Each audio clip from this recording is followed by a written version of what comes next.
I can't decide whether it's hot or cold. Sweater on, sweater off. Strange weather we're having here, or maybe it's just me. But anyway, I got my gearbox in, finally. You know, sometimes we just tend to overthink things. I kept saying to myself, I need a hand to get this thing in here. And yeah, nobody was coming around, so I just thought, what the hell, let me just give it a try, and yeah, I managed. It's only a scratch or two of the new paintwork. I got me some brand new engine mountings here, or gearbox mountings, or transaxle mountings, or whatever you want to call them, but new mountings they are. I got some new axle boots fitted, small little detail. I like to put this joint at about the 1:30 position instead of up there. I just feel there's less strain on this joint if it sits here when this suspension is going through its movements. And then I always use a bit of sealant as well in between those, what shall we call them now, flanges or whatever of this rubber piece, and in here as well, just to be double sure. Started fitting some new brake lines as well, so lots of new parts going in here. Lucky wifey. So as you probably know, if you play with Beetles as well, the holes in this swing plate is slightly elongated, which means you can actually move the side shaft forward and aft a little bit. So that will allow you to set your toe in or toe out. Yeah, wheel alignment, we'll still get into that. So for now I've just put my bolts in, I haven't tightened them. So if I whack this thing with a rubber hammer, it can move a little bit like this. We'll mess with that later.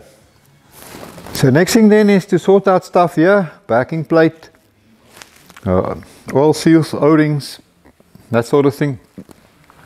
First thing I want to do right behind this ring is an O-ring, that one there.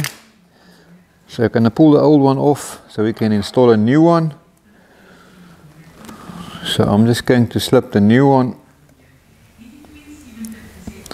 over the shaft here, roll it along, stick this back into place. Right, that's the first thing. So next up, my backing plate. That's the wrong way around.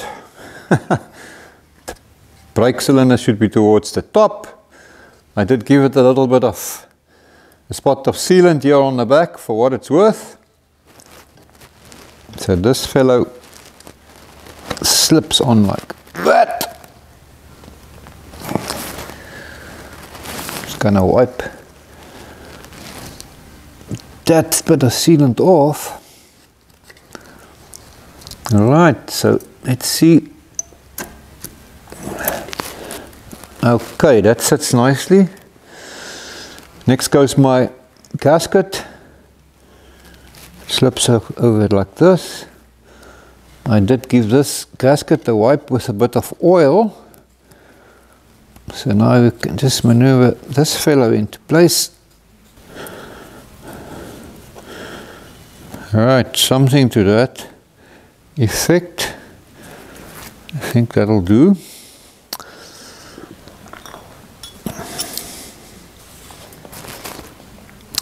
And then we have our oil seal carrier, I suppose you call it.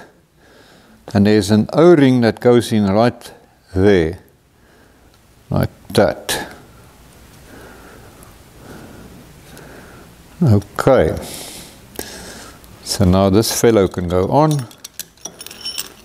Ease it over that ring so that the oil seal... I actually need to put just a spot of oil on here first.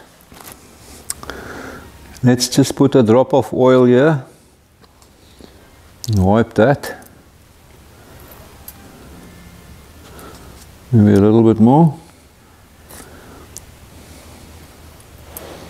Right.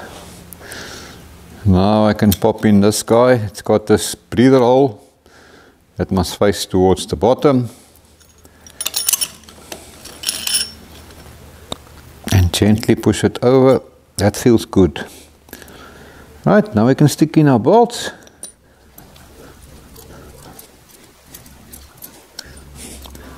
Find those holes. I'm sure you know that saying about what you should do if you can't find the hole, right? No, that's feeling good. Okay, now we can just tighten this down. It's a 14mm socket, metric, which is now where? Right.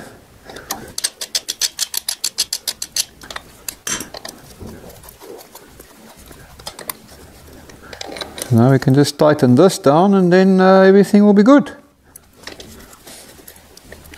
And if all is well, no more oil leaks.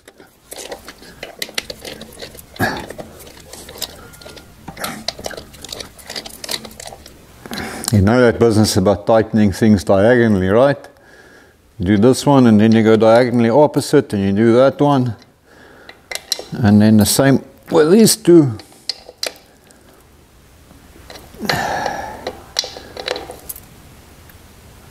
That's it.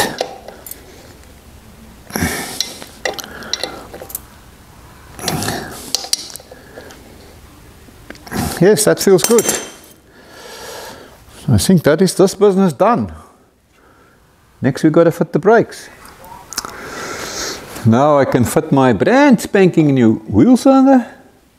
Pop that in there. Like so, and get the bolt on. Hey, look at that, too smart, man. Look who the cat dragged in the door. The barefoot mechanic is here, and that's the wrong way around. Oh no, it's not.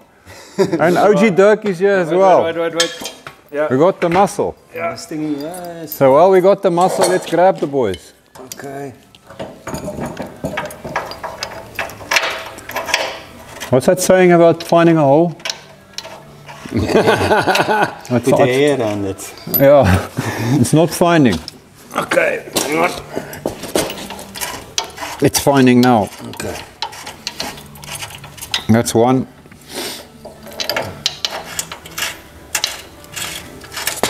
Okay. That's one. It won't fall anymore. Alright. Do we enter the other two? Enter the dragon.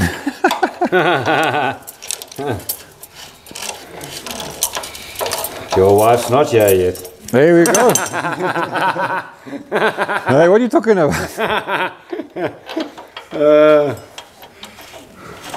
If she hears that, you'll be in big trouble. Eh? And I just made the good books, eh? Yeah, you just made a good book, so now you come with sayings like that, eh?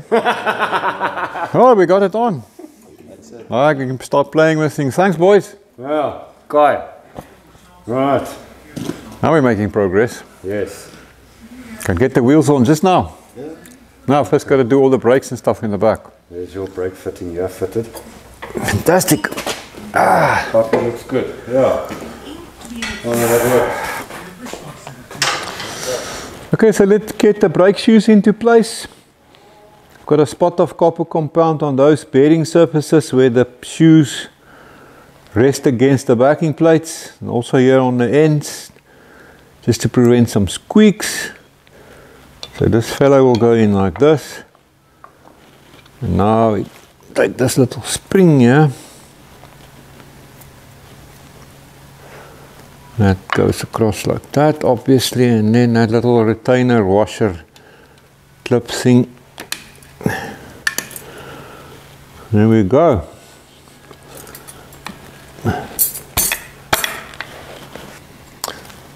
So next would be this plate that goes across. It's always a good thing if you, before you take these brake assemblies apart and you're not quite sure, to just take a photograph with your phone of the layout, and then if you don't remember, you can just refer back to that. A little bit of my copper compound right there, and a spot there, and also a little dab there.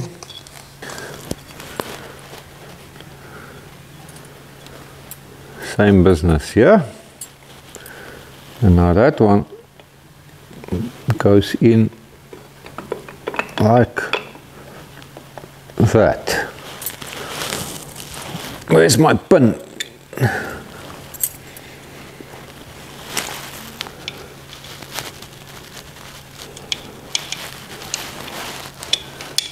Pop that through, pop on the spring,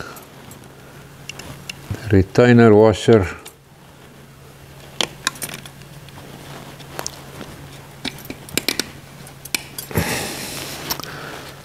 Yes, I think that's kind of okay. Next up, springs. This one goes up here. And then this one down in the bottom. Let's go find a pair of pliers to pull it with.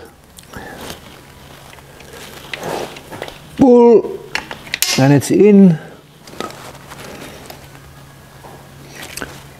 And the bottom one.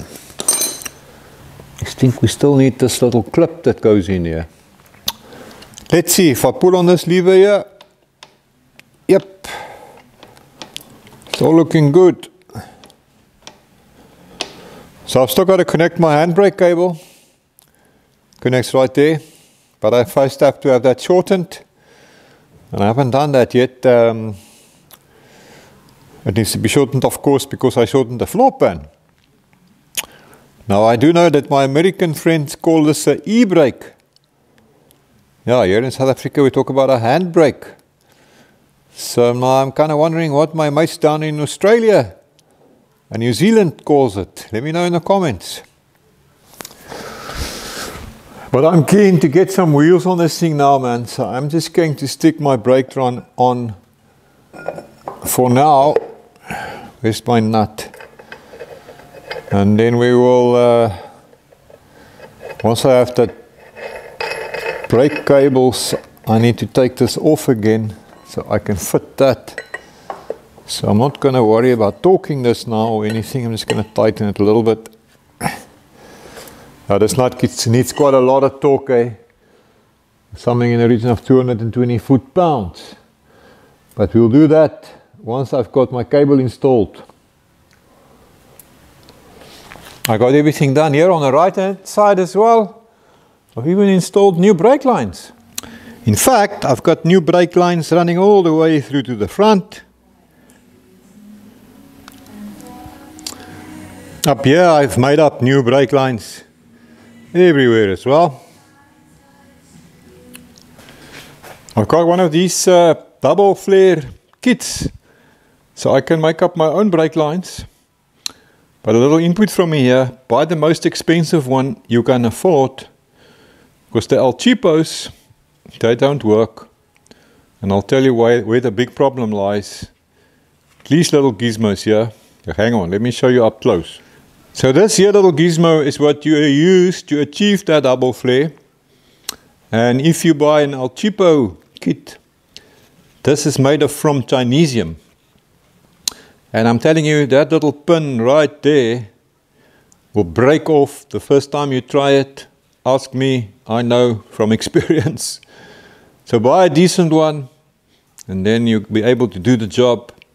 I'm not going to get into a video about how to do double flares. There must be a bunch of them on YouTube.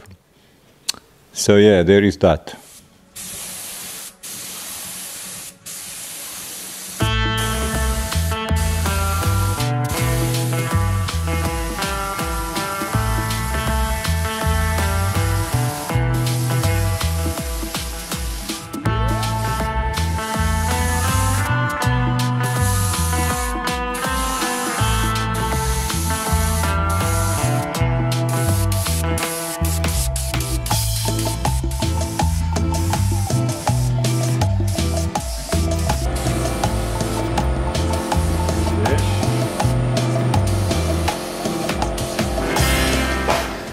So in the video where I widened the rims, I asked you guys for your opinion on what color we should make them.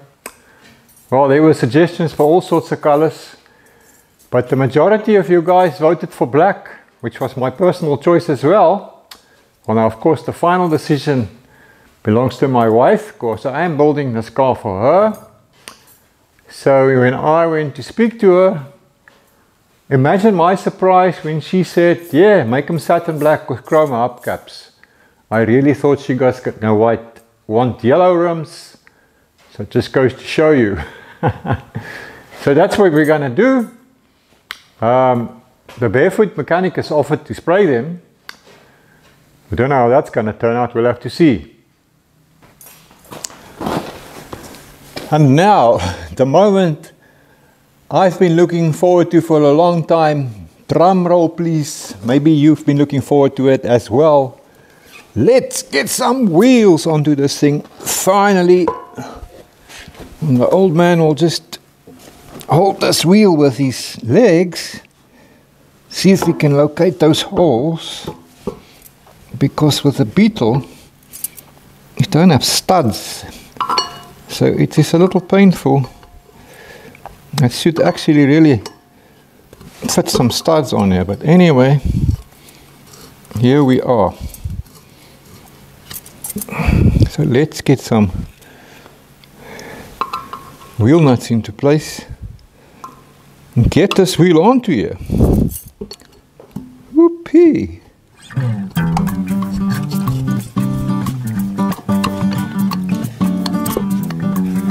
Right, where is that wrench?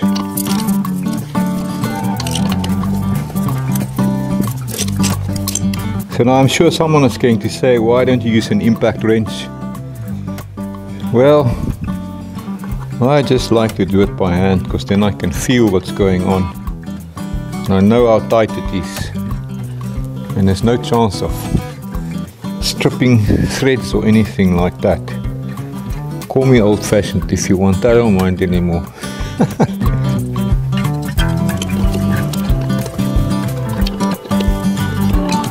I do use the air hammer or air impact wrench for removing stuff, but I don't like to use it when I'm fitting. So if you watch my video where I widened these rims myself, here's a little feedback. This is how many weights it took here on the inside of the rim to get this wheel balanced. I got no weights on the outside because I didn't want to see them. And this is the worst one of the lot. So I don't think we did too bad. Both back wheels are on. Let's get this back end on the ground.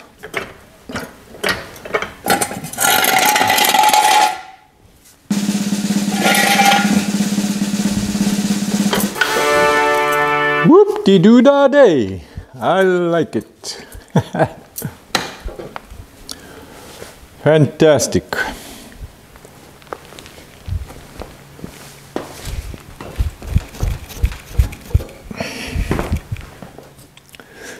Now the front ones, please. Da da da da da da da da da da. Da da da da. And the other side. Dun dun dun dun dun. Dun dun dun dun dun. Da da da da. Da da da da. Da da da da. Da da da da. And I guess it will be faster with a air wrench. But that's okay. My beard is grey. And that was the last one. Ta-da!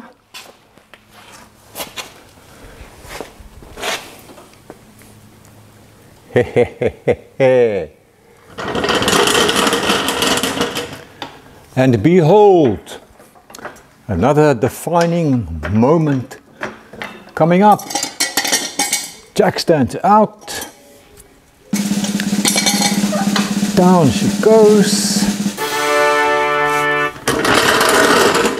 And we have a roller. Whoop, whoop, whoop. Lekker man. That's a big one in my books. I'm a happy chappy.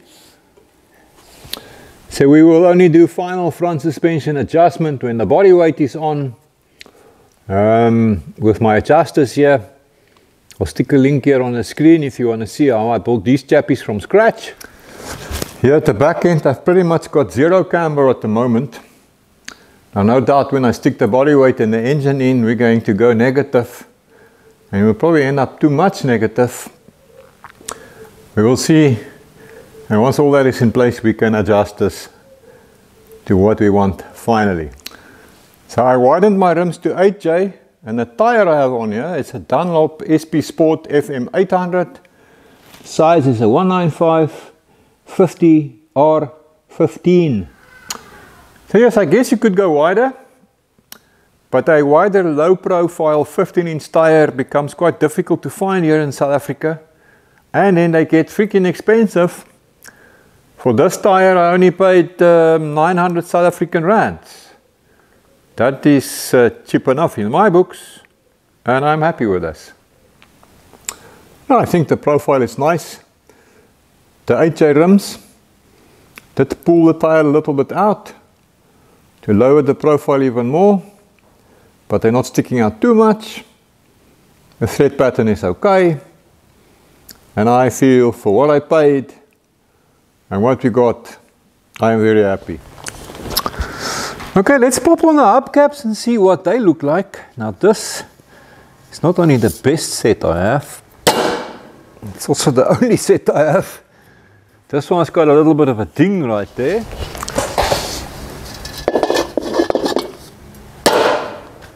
This one is a little rusty up here. Yeah, this one has got some scratches and rust a little bit here, and it's quite faded. Chrome is bubbling a little bit.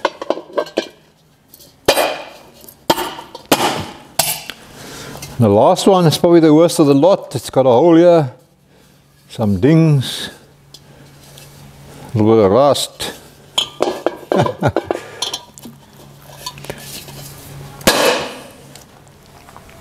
Yeah, back in the day we used to turn these things into dog bowls, but now a decent set is very hard to find here in South Africa. I guess you could import new ones at great expense.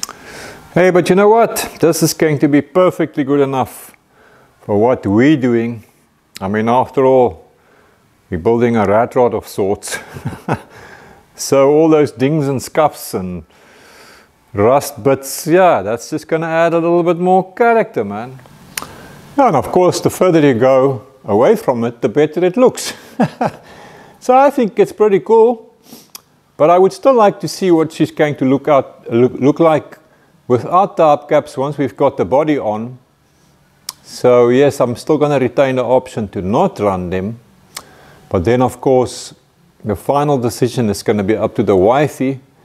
I mean, after all, this little car is for her. So yes, we'll have to find out and hear what she says. Now to get these hubcaps off is a bit of a problem. You can't just use a tire lever or a screwdriver because of this deep dish. Ain't gonna work. So I over-engineered it a little bit and made a really fancy tool just for that purpose. Let me show you how it works. So the sharp pointy bit pops into the drainage hole that is standard on a Beetle hubcap. And there you go, as simple as that. Look, I even lined this thing with a bit of plastic here so we don't scratch the paint. Bit of a bird's eye view. That looks pretty cool, huh?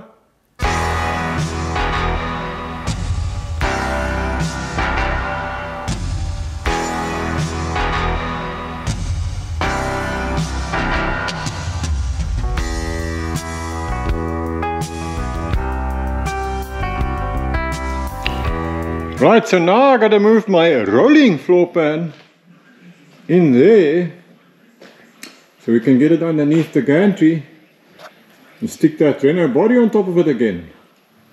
gonna have to move some stuff first. So I think I'm probably gonna have to wait for Wayne or Dirk to come and give me a hand. So the waste oil burner is still a work in progress. And as far as progress is concerned with the Hudson project, it's now got a question mark hanging over it. Whatever makes you happy, it just depends on you. So think